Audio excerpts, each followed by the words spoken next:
O'zbekistonda ehtimol mahsulot sifatining eng asosiy mezoni bu halol belgisidir. Ammo halol aslida nimani anglatadi? Bugun biz Joja brendi mahsulotlari ishlab chiqariladigan fabrikaga tashrif buyuramiz va buni o'z ko'zlarimiz bilan ko'ramiz.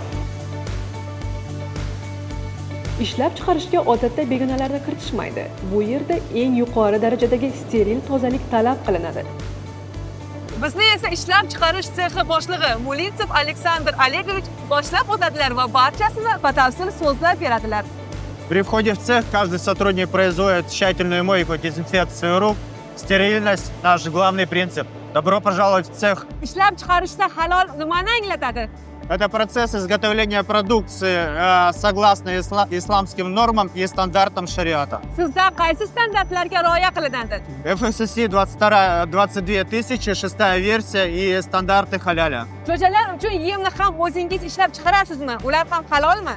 Да, наш корм также производится по всем стандартам халяль. В наш корм нет никаких добавок, сырья животного происхождения. Halol so'yish jo'jani ta'miga ta'sir qiladimi? Да, это действительно все влияет. Халяльный убой – это продукт получается более свежий, sочный и вкусный. Mana shunday yorqin yashil jo'ja o'ramini do'konlarda ko'rgandirsiz. Bemalol xarid qiling. Bu juda mazali va tovuq hamisha yangi.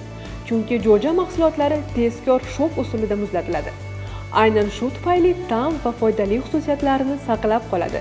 Bugun biz jo'ja fabrikasida hammasi chinakamiga toza, xavfsiz va halol standartlarga to'liq mos ekaniga ishonch hosil qildik. Maxsus kiyimlardan tortib ibodat xonasigacha bu yerda barchasi qoidalarga binoan tashkil etilgan. Aleksandr Olegovich, katta rahmat.